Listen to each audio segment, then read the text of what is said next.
ఒకప్పుడు భారతదేశపు నడిబొడ్డున దట్టమైన అడవులు మరియు కొండల మధ్య ఒక తెగ అభివృద్ధి చెందింది. వీరికి హిందువుల దేవుడైన వీరుడు, శూరుడు, పరాక్రమవంతుడైన పరశురాముడు అడవులను రక్షించడం మరియు ప్రకృతిలో హార్మోనిని కొనసాగించడం వంటి బాధ్యతలను అప్పగించాడని పురాణాల కథలు వివరిస్తాయి. వారి శక్తివంతమైన కళాత్మకత యొక్క స్ట్రోక్తో వారు అడవిలోని ప్రతి ఆత్మకు నివాళులు అర్పిస్తారు. దాదాపుగా ఇప్పటి వరకు ఉన్న పురాణాలు మరియు గ్రంథాలలో వీరి ఉనికిని తెలియజేస్తాయి. వీరి కథ విజయం మరియు ప్రతిక్రియ రెండింటిలోనూ ఒక్కటే. కానీ ఈ గిరిజనుల కథలో సవాళ్లు లేకపోలేవు. వీరు ఎదుర్కొన్న ఛాలెంజింగ్ సిచ్యువేషన్స్లో ఒకటి వారి పూర్వీకుల భూమిపై ఆక్రమణ, ఆర్థిక అట్టడుగు మరియు సాంస్కృతిక ఊచకోత. వీరి జీవన విధానానికి ఎక్కడ ముప్పు కలిగిస్తుందేమో అన్న భయం వారిలో ఎప్పుడూ ఉండేది.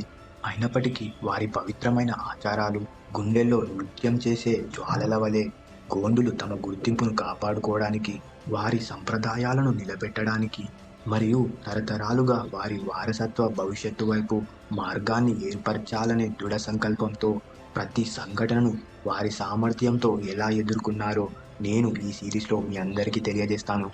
నేను ఖచ్చితంగా చెప్పగలను, ఈ సిరీస్లో ఉండే మిరాకిల్స్ ట్విస్ట్ మీలో సస్పిషియస్ ఫీలింగ్ని తప్పకుండా కలిగిస్తుంది. కాబట్టి మీకు ఈ టాపిక్ క్లియర్గా అర్థం అవ్వాలంటే స్కిప్ చేయకుండా కంప్లీట్గా వాచ్ చేయండి. మీరు ఈ టాపిక్ గురించి మరింత డీప్గా తెలుసుకోవాలనుకుంటే నేను ఈ కంటెంట్ క్రియేట్ చేయడానికి యూజ్ చేసిన రిఫరెన్సెస్ని డిస్క్రిప్షన్లో మెన్షన్ చేస్తాను. ఇకపోతే టాపిక్లోకి వస్తే, ముందుగా మనం పాపులేషన్ వైజ్గా చూసుకుంటే గోండులు ప్రపంచంలోనే అతిపెద్ద గిరిజన సమూహంలో ఒకటి. అసలు ఈ గోండ్ అనే పేరు డిఫరెంట్గా ఉంది కదా. ముందుగా ఈ పేరు ఎలా వచ్చిందో తెలుసుకుందాం. గోండ్ అనే పేరు ద్రావిడ పదం కోండు నుండి తీసుకోబడింది. దీని అర్థం పచ్చని పర్వతం. అంటే గోండు ప్రజలు సంప్రదాయకంగా అడవి ప్రాంతంలో నివసించడం మరియు భూమితో డీప్గా కనెక్ట్ అయి ఉండటమే. ఇక వీరి నివాసం గురించి చూస్తే, వీరు మధ్య భారతదేశంలోని గోండు అడవులలో ఎక్కువగా కనిపిస్తారు.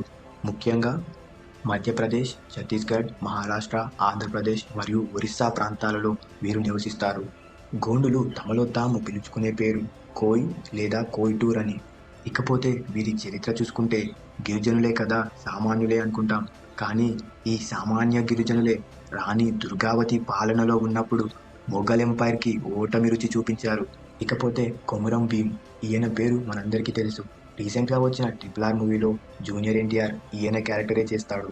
ఈ కొమురం భీమ్ నాయకత్వంలోనే జల్ జంగల్ జమీన్ అనే నినాదంతో బ్రిటిషర్స్కు స్వాతంత్ర పోరాటంలో ఎదురుగా నిలబడ్డారు. ఇంతటి చరిత్ర కలిగిన గోండుల చరిత్ర అసలు ఎలా మొదలైందో ఇప్పుడు తెలుసుకుందాం.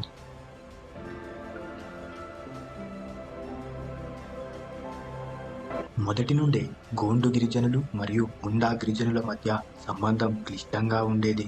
కాలక్రమేణా భాషల్లో వచ్చిన మార్పులు, ముఖ్యంగా ద్రావిడ భాష వ్యాప్తి ప్రముఖమైన పాత్ర పోషించింది. దీంతో ఉత్తర ముండా భాష నుండి గోండీకి మారడం కంటే ఈ రెండు సమూహాల మూలాలు విభిన్నంగా ఉండడమే మేలు అనుకొని గోండులు దక్షిణం నుండి గోండ్వానాలోకి వచ్చారని ఆర్వి రసెల్ తన ఆర్టికల్లో తెలియజేశాడు. 14వ శతాబ్దంలో గోండు గిరిజనులు మధ్య భారతదేశంలోని అనేక ప్రాంతాలను పాలించారు. ఆ ప్రాంతాలను ఇప్పటి మ్యాప్లో చూస్తే తూర్పు మధ్యప్రదేశ్ నుండి పశ్చిమ ఒడిశా వరకు మరియు ఉత్తర ఆంధ్రప్రదేశ్ నుండి ఉత్తరప్రదేశ్ వరకు ఈ ప్రాంతమంతా 14వ శతాబ్దంలో గోండ్వానా పాలనలో ఉంది. ఈ గోండుల పాలనలో అనేక కోటలు, రాజభవనాలు, దేవాలయాలు, ట్యాంకులు మరియు సరస్సులను నిర్మించారు. వీటిలో ప్రముఖమైనవి మధ్యప్రదేశ్లోని గిన్నోర్గర్ కోట, చింద్వారాలోని రాజ్నగర్ ప్యాలెస్ మరియు మహారాష్ట్రలోని రామ్టెక్ ఆలయంతో సహా ఈ అద్భుతమైన నిర్మాణాలు గోండుల రాజవంశంచే నిర్మించబడ్డాయి. ఎప్పటికీ వీరి నిర్మాణం, నైపుణ్యం మరియు సాంస్కృతిక వారసత్వానికి నిదర్శనంగా నిలుస్తాయి. ఇంతటి తిరుగులేని రాజ్యంగా ఉన్న గోండ్వానాపై 1562లో మొఘల్ ఎంపైర్ ఆక్రమణ చేసింది. దీనికి అప్పటి గోండ్వానాకి రాణిగా ఉన్న దుర్గావతి స్వయంగా తానే గోండ్వానాకి అడ్డుగోడగా నించొని దాదాపు 2 సంవత్సరాల పాటు మొఘల్ ఎంపైర్తో భీకర యుద్ధాన్ని కొనసాగించింది. ఎంత తీవ్రంగా అంటే రాణికి ఒక బాణము చెవి దగ్గర తీవ్రంగా గాయపరుస్తుంది. మరో బాణము ఆమె మెడకు గుచ్చుకొని తన స్పృహ కోల్పోతుంది.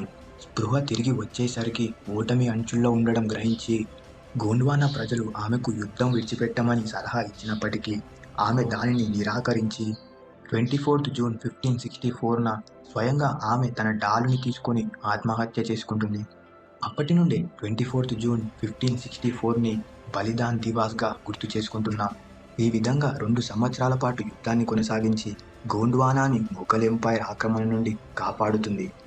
గోండులు మధ్య భారతదేశాన్ని గ్రహమండ్ల, డియాగర్, చందా మరియు కేరళ అని 4 భాగాలుగా విభజించి రాజ్యాలను పాలించారు. దీని తర్వాత 1690లో మరాఠాని అనుసరించిన మొఘలుల క్షీణత తర్వాత గోండులు మల్వాపై నియంత్రణ సాధించారు. ఇకపోతే బ్రిటిష్ కాలంలో గోండులు యోధులు. భారతదేశంలో బ్రిటిష్ పాలన ఉన్నప్పుడు గోండులు అనేక యుద్ధాలలో బ్రిటిష్ వారిని సవాలు చేశారు. ఇక వీరిని డైరెక్ట్గా ఎదుర్కోవడం కష్టమనుకొని వారి స్ట్రాటజీ అయిన డివైడ్ అండ్ రూల్ పాలసీ కోసం ఎదురుచూస్తున్నారు. ఈ సమయం రానే వచ్చింది.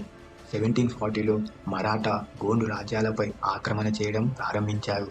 గోండు రాజుల భూభాగంలో మరాఠా ఆక్రమణ 3వ ఆంగ్లో మరాఠా యుద్ధం వరకు కొనసాగింది. ఈ యుద్ధంలో గోండ్వానా రాజులు మరియు పౌరులు యుద్ధాన్ని విడిచిపెట్టి అడవులకు మరియు కొండలకు పారిపోయారు. ఇక కేవలం ఈ అవకాశం కోసమే ఎదురు చూస్తున్న బ్రిటిషర్లు అక్కడ ఉన్న గోండు జమీందార్లపై నియంత్రణ సాధించారు మరియు ఆదాయ సేకరణ చేపట్టారు. తమ స్వాధీనానికి ముందు గోండులను దోపిడీదారులుగా మరియు దొంగలుగా భావించి 19th సెంచరీ మధ్య వరకు గోండులకు పిరికివారు అనే ముద్ర వేస్తారు. ఇక చూస్తే అప్పుడు మిగిలిన గోండు జమీందారులు స్వాతంత్ర పోరాటంకై భారత యూనియన్లో చేరిపోతారు. ఇలా చేరిన గోండులు 1916లో గోండ్వానాలోని వివిధ ప్రాంతానికి చెందిన గోండీ మేధావులు గోండు సంస్కృతిని బయటి ప్రభావం నుండి రక్షించడానికి గోండు మహాసభను ఏర్పాటు చేసుకుంటారు.